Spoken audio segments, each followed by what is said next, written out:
من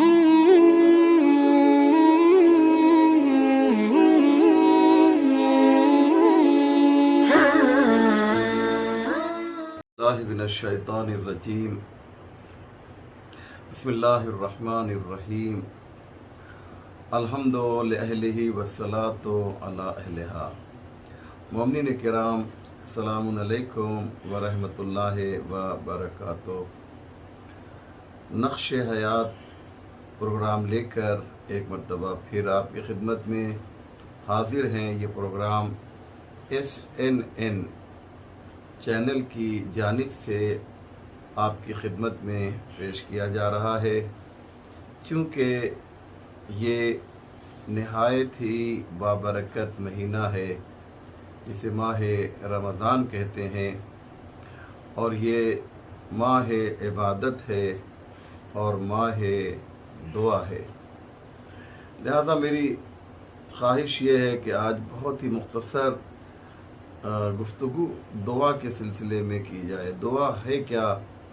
یہ وہ ٹاپک ہے، یہ وہ موضوع ہے کہ جس پر قرآن کریم میں بہت سی آیتیں آپ کو ملیں گی، اور ہمارے تمام معصومین علیہ السلام نے اس سلسلے پر اپنے ارشادات و فرامین ہماری بہبود کے لیے، ہمارے فائدے کے لیے بیان کیے ہیں۔ قرآن کریم میں ارشاد ہوتا ہے، وَإِذَا سَأَلَكَ عِبَادِي أَنِّي فَإِنِّي قَرِيبٌ أُجِيبُ دَعْوَةَ الدَّاعِ إِذَا دَعَانِ فَلْيَسْتَجِيبُوا لِي وَلْيُؤْمِنُوا بِي لَعَلَّهُمْ يَرْشُدُونَ۔ میرے نبی یہ آپ سے سوال کرتے ہیں، یہ آپ سے پوچھتے ہیں کہ خدا رہتا کہاں ہے؟ یہ اللہ کا پتہ پوچھ رہے ہیں، یہ اللہ کا ایڈریس پوچھ رہے ہیں۔ آپ ان سے کہہ دیجئے کہ میرا پتہ یہ ہے کہ فَإِنِّي قَرِيبٌ، میں مومنین سے، صاحبان ایمان سے بہت ہی قریب رہتا ہوں۔ یہ اللہ کا ایڈریس ہے، یہ اللہ کا پتہ ہے۔ اجیب دعوت الداع اذا دعانی، میرا کام یہ ہے کہ جب کوئی دعا کرنے والا مجھے پکارتا ہے تو میں اس کی فریاد کو، اس کی دعا کو، اس کی پکار کو سنتا ہوں۔ تو اے صاحبان ایمان، جب تمہیں اتنا ایسا خدا مل گیا تو فَلْيَسْتَجِيبُوا لِي، تو تمہیں چاہیے کہ مجھ سے ہی مانگو، وَلْيُؤْمِنُوا بِي، اور مجھ پر ہی ایمان لے کر آؤ۔ جو تمہیں عطا کرے، جو تمہیں دے، جو تمہاری دعاؤں کو سنے، جو تمہیں فائدہ پہنچائے، تم اس کے سامنے دست سوال دراز کرو۔ ایسوں کے سامنے کیوں جاتے ہو کہ جو خود بھی اپنے لیے نہ فائدہ پہنچا سکتے ہیں، نہ نقصان پہنچا سکتے ہیں۔ وَلْيُؤْمِنُوا بِي، اگر تم ایسا کرو گے تو لَعَلَّهُمْ يَرْشُدُونَ، تو یاد رکھو تم ہدایت یافتہ بن جاؤ گے۔ اللہ بتانا یہ چاہتا ہے کہ مجھ سے اگر تم دعا کرو گے، مجھ سے مانگو گے، تو یاد رکھو اس میں تمہارا اسٹیٹس بلند ہوگا، تمہاری شخصیت بلند ہوگی، تمہارا وقار بلند ہوگا کہ تم نے رب العالمین کے سامنے ہاتھ پھیلایا ہے، کسی غیرے کے سامنے تم نے ہاتھ نہیں پھیلایا۔ اس لیے اللہ نے کہا کہ انا اقرب الیہ من حبل الورید، دیکھو میں تم سے بہت نزدیک ہوں، بہت ہی قریب ہوں۔ یا اللہ کتنا قریب ہے کہ شہرگ گردن سے بھی زیادہ، تمہاری شہرگ حیات سے بھی زیادہ میں تم سے نزدیک ہوں۔ لہذا مجھے پکارو، ادعونی استجب لکم، مجھے پکارو، میں تمہاری پکار کو سنتا ہوں، میں تمہاری دعا کو سنتا ہوں۔ ان الذین یستکبرون عن عبادتی سیدخلون جہنم داخرین، جو لوگ اس عبادت سے روگردانی کرتے ہیں اور مجھے نہیں پکارتے، سیدخلون جہنم داخرین، تو ہم ان کو اوندھے منہ جہنم میں ڈال دیں گے۔ اللہ اکبر! دعا کی کتنی شان ہے عزیزو، دعا کی کتنی عظمت ہے۔ کہ پروردگار عالم یہ بتانا چاہتا ہے کہ دعا کرنے والے ہماری نگاہ میں کتنے معزز ہیں، کتنے محترم ہیں، اور جو دعا نہیں کرتے سیدخلون جہنم داخرین، ہم انہیں جہنم میں ڈال دیں گے۔ اسی لیے پیغمبر اسلام نے فرمایا الدعاء هو العبادہ، دعا اصل میں ایک عبادت ہے۔ امام جعفر صادق علیہ الصلاۃ والسلام ارشاد فرماتے ہیں کہ انا عند اللہ عز وجل منزلۃ لا تنال الا بمسئلہ۔ بہت ہی خوبصورت ہے یہ حدیث امام جعفر صادق علیہ الصلاۃ والسلام۔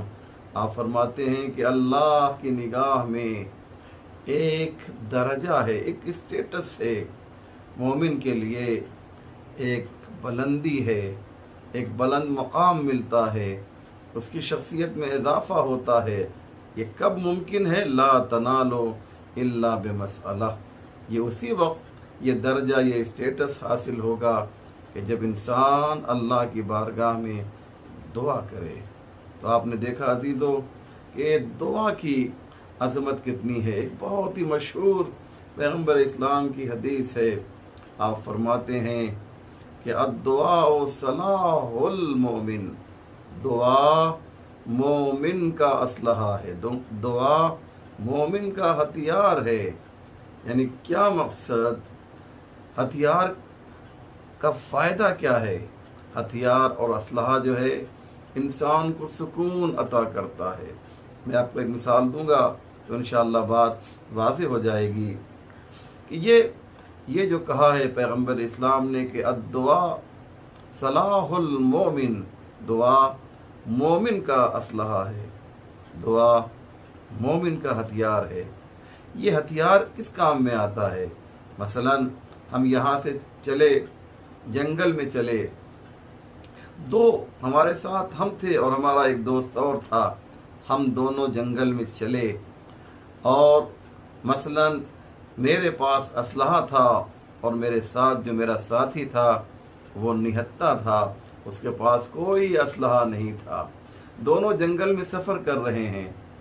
اب انصاف سے بتائیے، اگر یہ احساس پیدا ہو جائے، یہ خیال پیدا ہو جائے کہ کہیں کوئی درندہ تو نہیں آ جائے گا، کہیں کوئی پھاڑ کھانے والا جانور تو نہیں آ جائے گا، کہیں شیر اور بھیڑیا کا تو سامنا نہیں ہو جائے گا، دونوں کے ذہن میں یہ خیال پیدا ہو سکتا ہے۔ لیکن جس کے پاس بندوق ہے، جس کے پاس اسلحہ ہے، اس کے پاس اطمینان پایا جا رہا ہے۔ کیوں؟ اس لیے کہ اگر یہ حیوان درندہ آئے گا، اگر یہ شیر آئے گا، اگر یہ بھیڑیا آئے گا، تو ڈیفنس کے لیے، دفاع کے لیے ہمارے پاس اسلحہ موجود ہے۔ تو جس کے پاس اسلحہ ہے اسی کے پاس اطمینان بھی ہے۔ لیکن جس کے پاس اسلحہ نہیں ہے اور وہ جنگل میں سفر کر رہا ہے تو اندر سے مضطرب ہے، اندر سے بے چین ہے، اندر سے پریشان ہے کہ کہیں ایسا نہ ہو کہ یہ شیر جو ہے آ جائے، ہمارے پاس تو کوئی اسلحہ نہیں ہے، ہو سکتا ہے ہمارے اوپر حملہ کر دے۔ تو اسے ہر سیکنڈ جو ہے اپنی موت نظر آ رہی ہوگی، بے چین ہوگا، مضطرب ہوگا۔ تو نتیجہ کیا نکلا؟ جس کے پاس اسلحہ تھا وہ مطمئن تھا، اور جس کے پاس اسلحہ نہیں ہے وہ مضطرب ہے، وہ بے چین ہے۔ بس اسی طریقے سے دعا کے بارے میں پیغمبر نے فرمایا الدعاء صلاح المومن، جس کے پاس دعا جیسا اسلحہ ہے وہ کتنا بھی پریشان کیوں نہ ہو، لیکن جب وہ اپنی پریشانی کو اللہ سے بیان کر دیتا ہے، اللہ سے کے سامنے پیش کر دیتا ہے، تو اسے سکون مل جاتا ہے۔ دعا قبول ہو یا قبول نہ ہو، لیکن آپ نے اندازہ لگایا ہوگا دعا مانگ کر ایک سکون ملتا ہے۔ اس لیے یاد رکھیے گا کہ یہ دعا جو ہے بہت ہی اہم ہے۔ اب آئیے ایک اور حدیث میں پیغمبر اسلام کی آپ کی خدمت میں پیش کر دوں، اور اس حدیث کے ذریعے سے دعا کے سلسلے میں جو بہت سے